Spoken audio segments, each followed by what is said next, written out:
जय सद्गुरु। मी दामिनी रसोई से जिंदगी तक मध्ये सखीनो तुमचं मनापासून स्वागत। सखीनो, थंडीचे दिवस चालू आहे तर थंडीमध्ये खास विशेष केला जातो तो पदार्थ म्हणजे आपण करणार आहोत मेथी डिंकाचे लाडू। ते फार पौष्टिक असतात आणि खरोखर खूप चविष्ट लागतात। आणि आपण ज्या बाळंतीण बायका असतात किंवा ज्या डिलिव्हरी झालेल्या असतात किंवा असं कोणी म्हातारे असतील किंवा ज्यांना हाडं दुखण्याचा त्रास आहे, शक्यतो सर्वांनीच खावे। तर यांच्यासाठी फार पौष्टिक आणि असे सुंदर आपण असे लाडू करूया। तर चला सखींनो, आपण बघूया लाडूसाठी लागणारं साहित्य। तर पाव किलो सुकं खोबरं घेतलेलं आहे। सुकं खोबरं घेताना कसं घ्यायचं, पांढरं शुभ्र बघून घ्यायचं आणि जाड असं वाटी जाड घ्यायची। ते आपण उन्हात ठेवलेलं एक दिवस आणि नंतर खिसून मस्तपैकी घेतलेलं आहे। 400 ग्रॅम तूप घेतलंय, जर जरूरत लागली तर परत आपण घेऊ शकतो। अर्धा किलो गव्हाचं पीठ, हे खारीक आहे, मी त्याचे बारीक तुकडे करून घेतलेले आहे। ते आहे 100 ग्रॅम ते 150 ग्रॅम पर्यंत। 50 ग्रॅम बदाम, 100 ग्रॅम मी डिंक घेतलेला आहे, 50 ग्रॅम हलीम आहे, 50 ग्रॅम अक्रोड आहे, 100 ग्रॅम काजू घेतलेले आहेत। आता हे सर्व झालं आपलं लाडूचं साहित्य। आपण याला आता 2 मिनिटं छानशी परतून घेऊया। जास्त भाजायची नाही, जास्त भाजल्यानंतर कडूपणा त्याच्यामध्ये तयार होतो, म्हणून ती जास्त भाजायची नाही, फक्त थोडीशी गरम करून घ्यायची। आता आपली मेथी भाजून झालेली आहे, फक्त आपण 2 मिनिटं भाजून घेतलेली आहे। आता आपण ती काढून घेऊन थंड करायला ठेवूया। आता बघा आपले ना मेथी थंड झालेले आहेत। आपण आता मिक्सर मध्ये ना थोडी बारीक करून घेऊया। आपण मेथी आहे ना बारीक वाटून घेतलेली आहे, आपण आता ती काढून घेऊया। हे तूप आहे ना आपण थोडंसं वितळून घेतलेलं आहे, जास्त गरम उखळलेलं नाहीये, थोडंसं गरम केलंय। आता आपण याच्यामध्ये घालणार आहोत।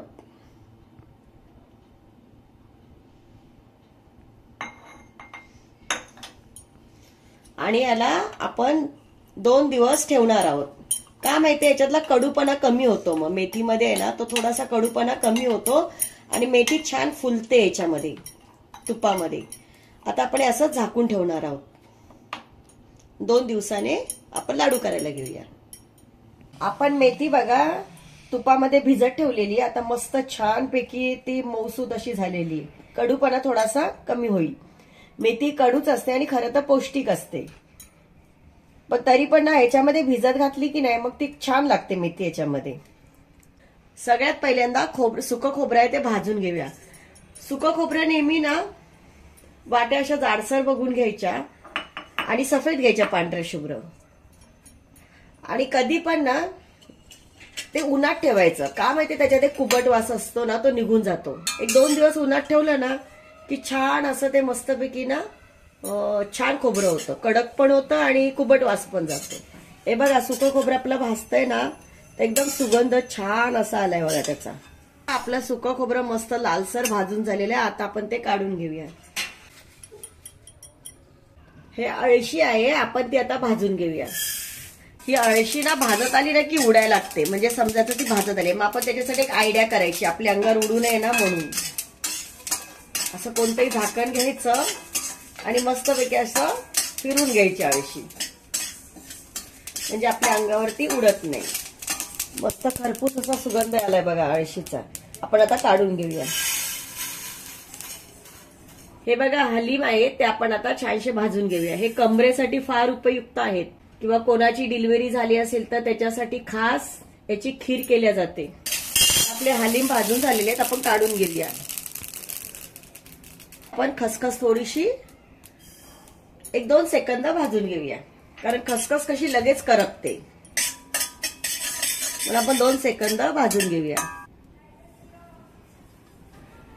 1-2 चमचे आपण तूप टाकूया। पहिला बदाम त्याच्यामध्ये मस्तपैकी फ्राय करून घेऊया। हे फ्राय करण्याचं कारण काय आहे माहितीये का, कारण एक ओलसरपणा असेल किंवा याला ना थोडा दिवस झाले ना, एक 15-20 दिवस झाले की कुबट वास लाडवांना यायला लागतो, तो येऊ नये म्हणून आपण हे सगळं तुपामध्ये छानसं फ्राय करून घ्यायचं। आपले बदाम आहेत ना मस्तपैकी असे फ्राय करून झालेत, आपण काढून घेऊया। काजू 2 मिनिटात होतात फ्राय करून लगेच। आपले काजू बघा मस्त बदामीसर रंगावरती छान खरपूस असे मस्त फ्राय करून झालेत, आपण काढून घेऊया।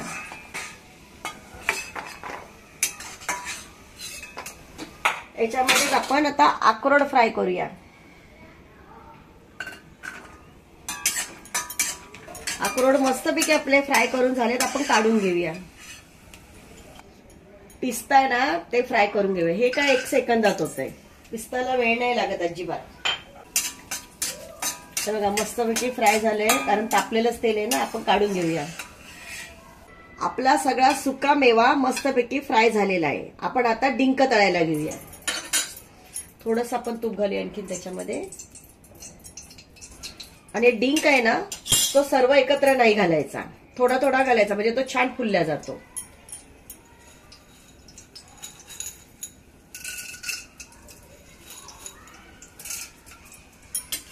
आणि त्याला असं फुलवून घ्यायचा आपण. तो जसा तुम्ही परतणार ना असं हलवत राहणार तर तसा तो आहे ना फुलत जाणार. सगळ्या चारी बाजून त्याला तूप लागणार. तर तसा फुलत आलाय मस्तपैकी. आपण सर्व डिंक आहे ना असाच फ्राय करून घेऊया. थोडा थोडा करून घ्यायचा. जास्त एकदम तुम्ही टाकलात ना तर तो काही ठिकाणी ना शिजला जात नाही आणि मग तो दाताखाली ना असा कच्चा लागतो. म्हणून आपण थोडा थोडा घेऊन फ्राय करूया. आपण काढून घेऊया आता. मग कसं मस्तपैकी फुललाय, कारण हा डिंक बघा एवढा छोटा आहे आणि फ्राय केल्यानंतर एवढा मोठा होतो, म्हणजे छान फुलल्या गेलाय. आपला डिंक आहे ना सर्व मस्तपैकी फ्राय करून झालेला आहे. केवढा असा होता आणि फ्राय केल्यानंतर किती झाला बघा. आता आपण पीठ आहे ते पीठ याच्यामध्ये भाजून घेणार आहोत. तर आपण थोडंसं परत तूप घालून घेऊया. जसं आपल्याला तूप लागेल तसं आपण तूप घालणार आहोत. जास्तही लागू शकतं, कमी लागू शकतं, कारण गव्हावर असतं ते. आणि आपण आता गव्हाचं पीठ आहे ना याच्यामध्ये छानसं भाजून घेऊया. जसं आपण बेसनच्या लाडूला भाजतो की नाही तसंच भाजून घ्या. पीठ जरा जाडसर थोडं दळून आणायचं, म्हणजे लाडू कसे असे चिकट होत नाहीत.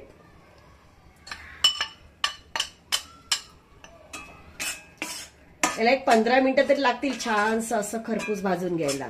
त्याचा एक सुगंध यायला लागतो, तोपर्यंत आपण भाजायचं. कारण आपण हे नंतर फक्त लाडू वळणार आहोत, पण आधीच खरपूस असं छान भाजून घ्यायचं. एक 15-20 मिनिटं तरी भाजायला लागणार. याला बारीक गॅसवर भाजायचं आणि मोठ्या गॅसवर नाही. याला तूप लागलं तर आपण तूप परत घालून घेऊया. हे बघा आपलं छानपैकी ना परतत आलेलं आहे, छान परतलेलंच आहे. तर मस्तपैकी बिस्किट सारखा सुगंध येतोय आणि छानसं बघा तूप सुटायला लागले. त्याला छान कलर आलाय बिस्किट सारखा. आपण 2 मिनिटं असं परतून घेऊया आणि गॅस बंद करूया. आता हे खोबरं आहे की नाही आपण जाडसर वाटून घेऊया. एकदम बारीक नाही वाटायचं ते, कारण ते दाताखाली आलं पाहिजे. म्हणून आपण थोडंसं असं जाडसर वाटून घेऊया.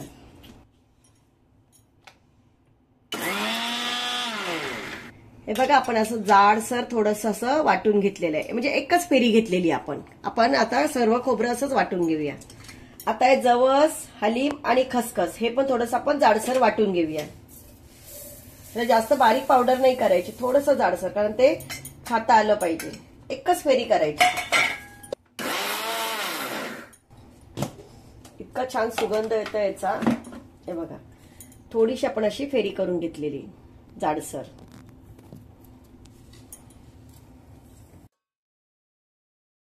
आता हा आपला सर्व सुका मेवा आहे तो आपण वाटून घेऊया.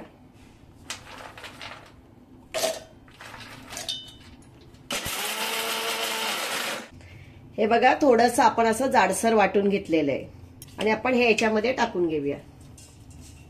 आता हे खारीक आहे ते आपण वाटून घेणार, पण खारीक इतकं कडक असतं त्याच्यामुळे ते वाटताना त्रास होतो. आणि खारिकाचं वैशिष्ट्य सांगते, जेव्हा आपण खारीक आणतो ते फोडायचे, त्यातल्या बिया काढायच्या आणि थोडंसे उन्हामध्ये ठेवायचे 1 दिवसभर. म्हणजे काय होतं याच्यातला नरमपणा असेल, पाणी असेल ते सर्व निघून जातात. मस्त खारीक कडक छान होतात. खारीक वाटताना काय करायचं आपण, खारीक अशी नुसते वाटता येत नाही, थोडेसे कुटायचे त्याला आणि आपण त्याच्यामध्ये थोडीशी साखर घालणार. थोडीशी साखर घालून वाटलं ना की ते छान वाटल्या जातात. नाहीतर आपला मिक्सर बंद होण्याची शक्यता असते. आणखीन एक, याच्यातली बी नक्की काढा, नाहीतर एखादी जरी बी आली आणि ती वाटण्यात आली तर आपल्या दाताखाली ती कडक लागू शकते. बघा आपण याच्यात साखर टाकलेली की नाही, त्यामुळे लगेचच खारीक आपले वाटल्या गेलेत छानपैकी, आहे की नाही, पावडर झाल्यागत.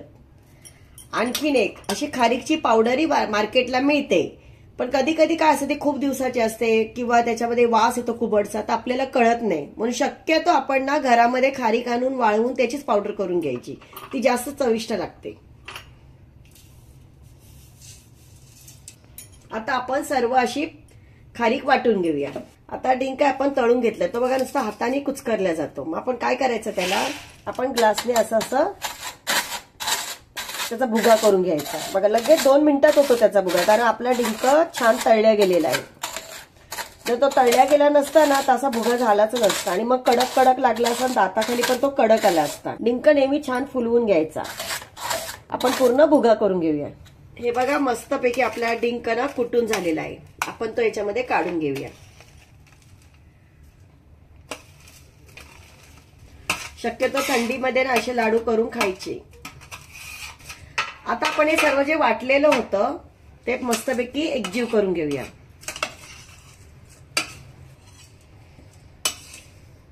आता आपण याच्यामध्ये गुळ वितळून घेऊया. आपलं सर्व काही वाटून झालेलं आहे, भाजून झालेलं आहे.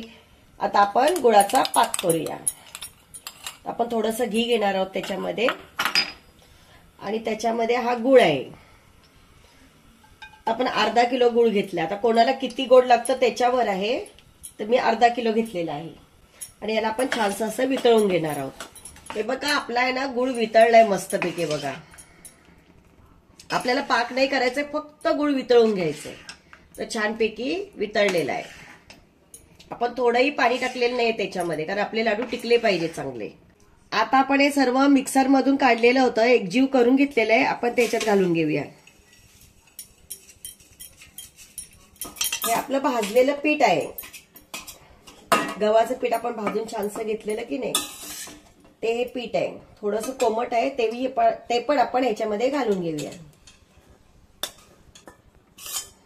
ही आपली मेथी भिजली बघ, किती मस्त छानशी झाली. आता ही पण आपण घालून घेऊया याच्यामध्ये, कारण आपण करत आहोत मेथी डिंकाचे लाडू.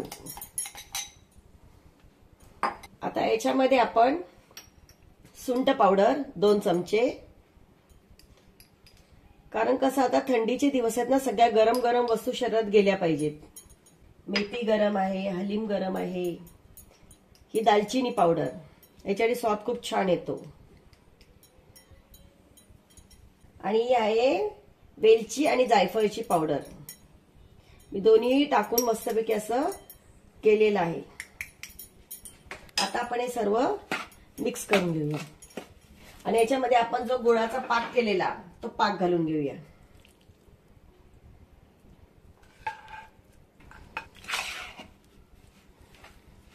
आणि तो एकजीव करून घेऊया. याच्यामध्ये गरम आहे म्हणून आपण काविलत्याने हलवतोय, उलटाने नाही. आता जो आपला थोडा राहिलाय तोही आपण टाकून घेऊया, कारण का वरतीच येत होता ना तो, म्हणून मी थोडासा ठेवलेला. आता टाकून घेऊया तो. गुळ गरम असल्यामुळे आपण याच्याने मस्तपैकी मिक्स करून घेऊया, एकजीव करून घेऊया. आता थोडं एक कोमट झालेलं आहे, तर आपण छानपैकी हाताने मळून घेऊया आणि लगेच लाडू करायला घ्यायचे. छानपैकी असं हाताने मळून घेऊया. हे सर्व मिश्रण बघा आपलं एकजीव करून झालंय मस्तपैकी. आणि थोडं कोमट असताना तेव्हाच लाडू वळून घ्यायचे. आता लाडू वळण्याचे 2 प्रकार. आता तुम्ही किती छोटा करायचा आहे, मोठा करायचा ते तुमच्या हिशोबावर आहे. एक तर अशी मूठ घ्यायची, म्हणजे एकसारखे लाडू होतात. अशी मूठ घ्यायची आणि मग लाडू असे बांधायची. जर तुम्हाला मोठा करायचा असेल तर आणखी तुम्ही मोठा करू शकता, मोठी मूठ घेऊन वगैरे जास्त हे करून. किंवा हे बघा हे असं असतं ना आपलं, आपण पूजेसाठी घेतो, भात वाढण्यासाठी, नैवेद्यासाठी, तर ते घ्यायचं असं, त्याला असं दाबायचं आणि हे घ्यायचं असं. असे गोल लाडू पण होऊ शकतात, किंवा तुम्हाला दाखवते एक असा गोल होऊ शकतो, किंवा असं दाबून घ्यायचं आणि अशी डिझाईन होते बघा. असा पण लाडू होऊ शकतो आपला. तर आता आपण सर्व असे लाडू करून घेऊया.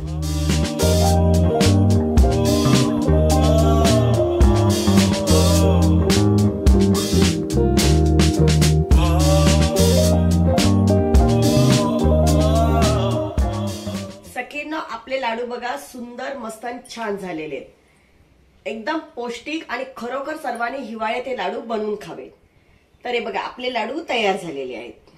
हे बघा आपण मस्तपैकी असे बनवून घेतलेले आहेत. किती सुंदर आणि किती छान.